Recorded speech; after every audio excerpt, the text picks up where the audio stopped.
following video is guaranteed to be terrible. The following video is guaranteed to be terrible. Hello, fellow vloggers. How are you? This is just a little video because I couldn't find one. I had to do a little bit of hard work to work out how to get hold of this camera. I don't know if any of you are familiar with the vlogs of Chris Perillo, but they are great. And what's especially great about them is that he does use a cracking camera for the job. He uses these bits of kit here. Now, it is a completely bespokely built kit in so much as the people who build it have glued a certain part to a camera that you really shouldn't be gluing parts to, but they're doing it. And what's odd is if you go to their website, which I have here, which is at hdhatstore.com, you'll find that the camera is advertised by them as the Sony Cybershot DSC-WX80 complete real estate video kit. So I live in the UK. Real estate people are here. They're called estate agents. And what this camera is pitched as being useful for is filming the interiors of buildings, mainly because of the really incredible wide-angle lens. There is something else about this camera that is really, really cool. It records MP4s. And that is awesome because that means you can then stick it through Final Cut or any sort of Mac editing tool. And it is a very stable codec. And it's going to, well, it's not the codec, but it's a very stable tool to use. It's very Mac-y. And MP4s are playable on your iPhone and your iPad and whatnot, and it is kind of just like a standard format now, the H.264 codec. There you go. So that's the website. If I go back now to the web camera, and apologies for the terrible quality of this. This is being filmed on a really crappy web camera. This is it. This is what you get. As I say, I live in the UK and bought this from the States, and you can get these constituent parts here in the UK, but you will have to do a little bit of gluing. I imagine there's a little bit of filing and a little bit of sewing involved as well, but so don't get involved is my advice to you. An important thing to say is that if you do buy this item, you will get one of these. Just hiding my address there. You get one of these in the post. This is from the Royal Mail as well. It's from the, it says, "Dear customer, you have been sent a parcel from overseas." Let me just cover up some of this. Look, they send you this letter. "You've been sent a parcel from overseas. Delivery of this parcel to you is subject to payment of customs charges raised by Border Force on behalf of Her Majesty's Revenue and Customs." They really are on the ball. And as you can see there, the amount I had to pay was 50 quid. So I had to go onto the website, pay that. They held it somewhere up. They held it, well, not too, quite close to me actually, until I paid my £50, and then they delivered it a couple of days later. Anyway, let's get to the kit, because that's what you want to see. Obviously, inside this box, I've already been in there already, but you get the USB to mini power USB wire. That cap has a purpose, which I'll show you in a minute, and this is a cloth which you can use to put in your head to keep the sun off. What is really cool, they do give you this little monopod as well. I haven't really played around with this too much. It's not really fantastic build quality, but for the job, it's absolutely perfect. I'm going to attach it to the camera because it does have a fault. It's got this screw here. I haven't really fiddled with it, and it doesn't seem to extend beyond the length that it comes with.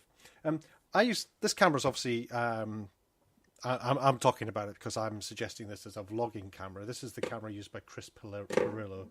The website is the HD Hat Store, is the one that he recommends you go to, and no doubt he gets all sorts of deals for advertising it. But there aren't any videos that I can find showing you this camera properly, so I thought I would. So let's open the box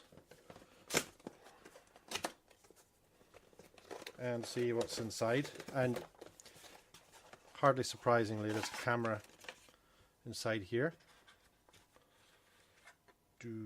which I have used. There's also a little power block here, which is useless to me, because that is an American connector rather. But when you have this, you can sort of power it up from anything.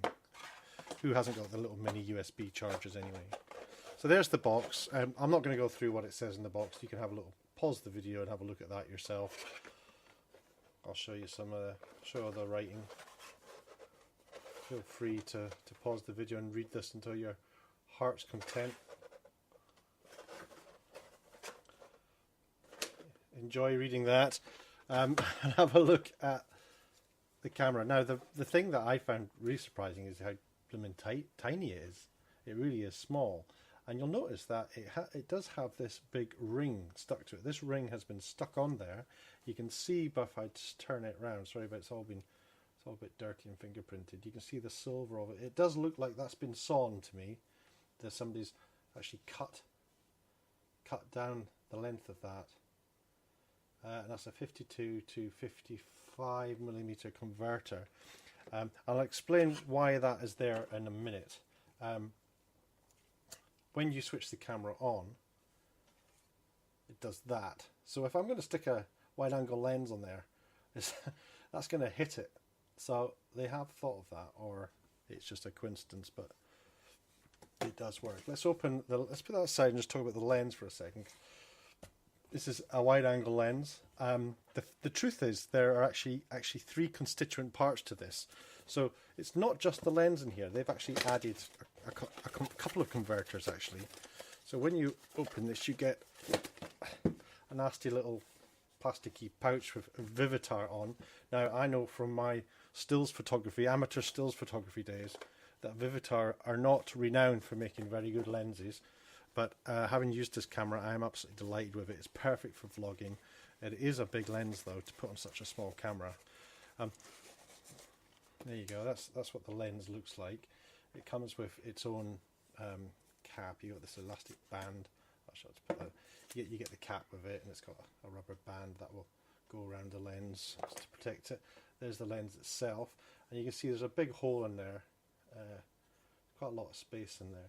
Now, just before I stick this on, I'll just show you that it is made up of different constituent parts. You can see that we have these two different parts here which are attached on.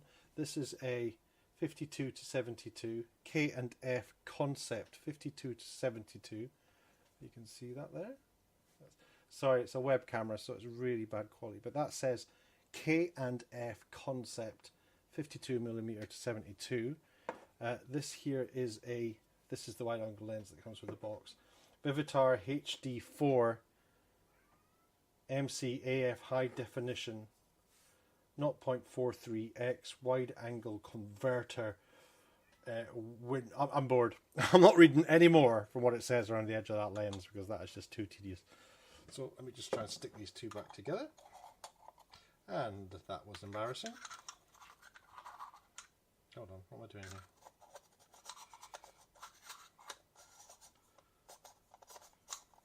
Uh-oh.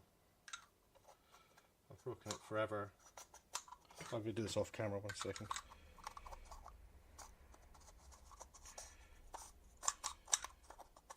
Oh my god, it will not go back on. Oh, I'm really glad I took that off. Here we go.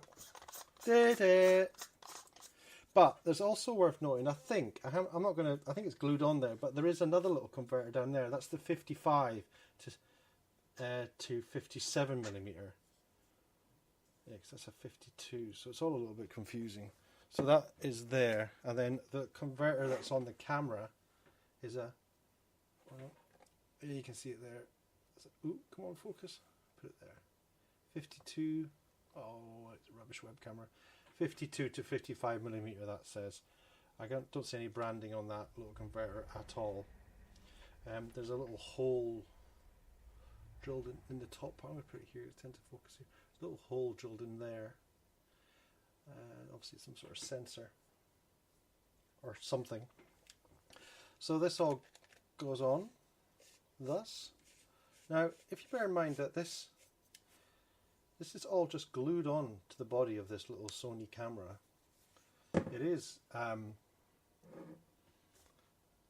quite a big deal. Now, my constant concern is that this lens, this massively, compared to the camera, this heavy lens is actually gonna fall off, but it hasn't done yet.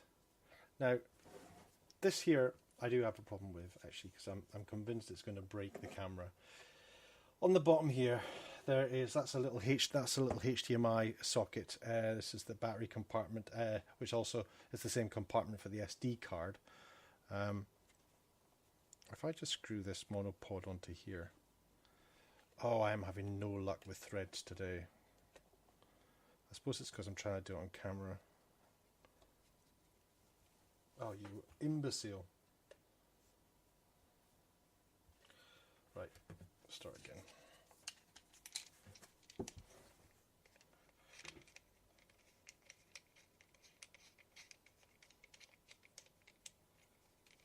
There you go. So I've stuck that on there now. I'll see if I can get it so you can see it.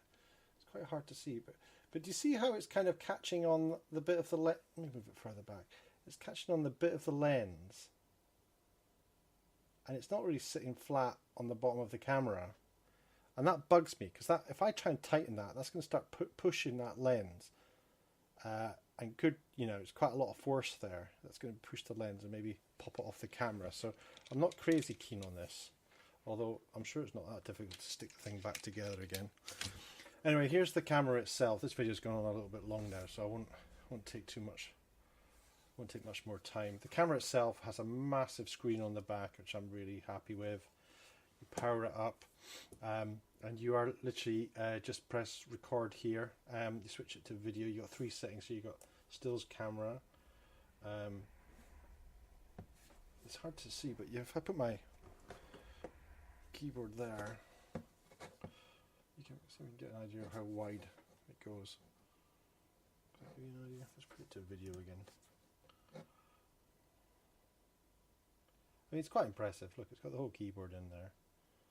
It does bend the lines a little bit, but it is truly superb. I mean, you can put your hand here and it will focus on it perfectly. I'm using a super bright light there, so it looks a little bit burnt out, but it's not. It's actually really good quality. It does tend to drift. It does struggle a little bit to find the focus. I just set everything to auto.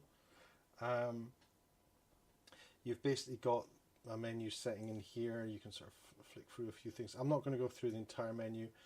You can sort of find out about this camera online yourself. I'm sure there are reviews of this specific camera. I just wanted specifically to show this vlogging rig, as I say, as used by Chris Perillo. This is the very kit he recommends people use.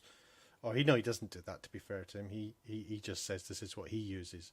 I'm really happy with it.